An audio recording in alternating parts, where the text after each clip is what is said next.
Hello students, welcome to Jana Max. Today class for 10th standard max பயிற்சி 2.1ல 7வது question தான் பார்க்க போறோம். 1230 மற்றும் 1926 ஆகிய எண்களை வகுக்கும் போது மீதி 12ஐ தரக்கூடிய மிகப்பெரிய எண்ணை காண்க. ஸோ இதில் மிகப்பெரிய எண்ணை மீப்போவா தான் காண்க போகிறோம். ஓகேங்களா, அதை தான் மிகப்பெரிய எண் கொடுத்துருக்காங்க. என்ன வகுக்கும் முறைனா நம்மளுக்கு யூக்ளின் வகுத்தல் முறை ஃபார்முலா தான் யூஸ் பண்ண போகிறோம். ஸோ இதில் மீதி கொடுத்துருக்காங்க அப்படின்னா இதில் ரெண்டுத்துல இருந்தும் இந்த 12 வந்து கழிச்சிட்டு அதுக்கப்புறம் கிடைக்கிற நம்பருக்கு தான் நம்ம வந்து மீப்போவா கண்டுபிடிக்க போகிறோம். சரிங்களா, இப்போ 1230ல் 12 வந்து மைனஸ் பண்ணால் 1218, 1926ல் 12 மைனஸ் பண்ணால் 1914. சரிங்களா, ஸோ இப்போ யூக்ளின் வகுத்தல் முறைக்கான ஃபார்முலா என்ன? A = BQ + R. இதனுடைய பாயிண்ட்ஸ் என்ன? 0 r = R B. ஓகேங்களா, ஸோ இப்போ 1914 தான் 1218 வகுக்க போகிறோம். ஸோ 1914 1218 வகுக்க போகிறோம். அப்போ வகுக்கும்போது எத்தனை டைம் வரும்? ஒரு டைம் தான் வரும், 1218.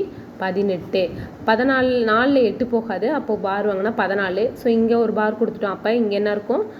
10 1 இருக்கும், 0 இருக்கும். அப்போ பக்கத்தில் ஒன்று காட்டினா 10. ஓகேங்களா, ஸோ இங்கே என்ன இருக்கும்? 8 8. இப்போ அடுத்தது பாருங்கள், 14ல் 8 போயிடுச்சுன்னா மீதி 6, 10ல் 1 போயிடுச்சுன்னா மீதி 9, 8ல் 2 போயிடுச்சுன்னா மீதி 6, 1ல் 1 போயிடுச்சுன்னா 0. அப்போ இது A B Q R. ஓகேங்களா, ஸோ இப்போ கொண்டு வந்து சப்ஸ்டிட் பண்ணலாமா? ஏவோட வேல்யூ என்னது? 1914 = பியோட வேல்யூ 1218 பெருக்கல் கியூவோட வேல்யூ 1 கூட்டல் 696. நம்மளுக்கு ஆரோட வேல்யூ 0 கிடைக்கலையா? என்ன கிடைச்சிருக்கா? 696. அப்போ நாட் ஈக்குவல் டு 0. ஸோ நம்ம யூக்ளிடின் வகுத்தல் முறையை பயன்படுத்தும் போது கடைசியாக நம்மளுக்கு ரிமைண்டர் மீதி, அதாவது மீதி 0 கிடைக்கிற மாதிரி தான் வகுக்க போகிறோம். இப்போ 1914 விட்டுட்டு 1218 இதில் என்ன மீதி கிடைச்சிச்சு? ஸோ இதில் வகுத்த நம்பரையும் மீதி கிடைச்சதுன்னு தான் வகுக்க போகிறோம். அப்போ 696. ஸோ 696 எத்தனை டைம் இருக்கும்? ஒரு டைம் தான் இருக்கும். அப்போ 696 ஸ்தானம் கரெக்டாக போடுங்க. 8ல் 6 போயிடுச்சுன்னா 2, 1ல் 9 போகாது, பக்கத்தில் ஒரு பார் வாங்கினா 11, இது 1 இருக்கும், 1 கொடுத்தா 10. ஸோ அப்போ 11ல் எத்தனை கழிக்கணும்? 9 கழிச்சா 2.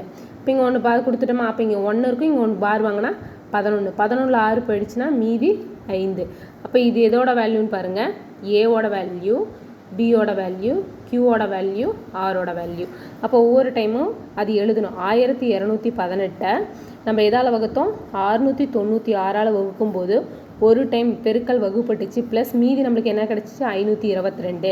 நம்மளுக்கு ஆரோட வேல்யூ 0 கிடைக்கல, 522 கிடச்சிச்சு. அப்போ நாட் ஈக்குவல் டு 0. அப்போ என்ன பண்ணணும்? நெக்ஸ்ட்டு 696 522 வகுக்கணும். ஓகேங்களா, அப்போ 696 522 வகுக்கும்போது ஒரு டைம் தான் வரும். அப்போ 522.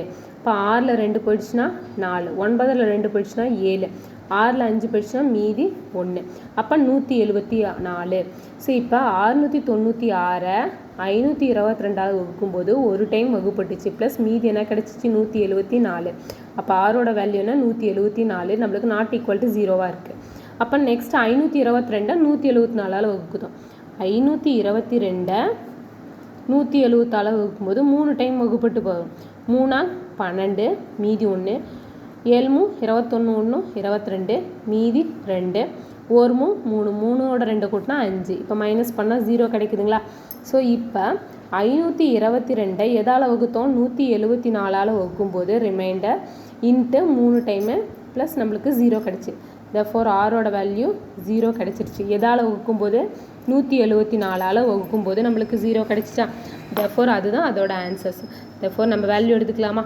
1230 மற்றும் 1926 மீப்போவா இல்லைனா மிகப்பெரிய எண். ஓகேங்களா, அவங்க கேட்டது மிகப்பெரிய எண்ணா?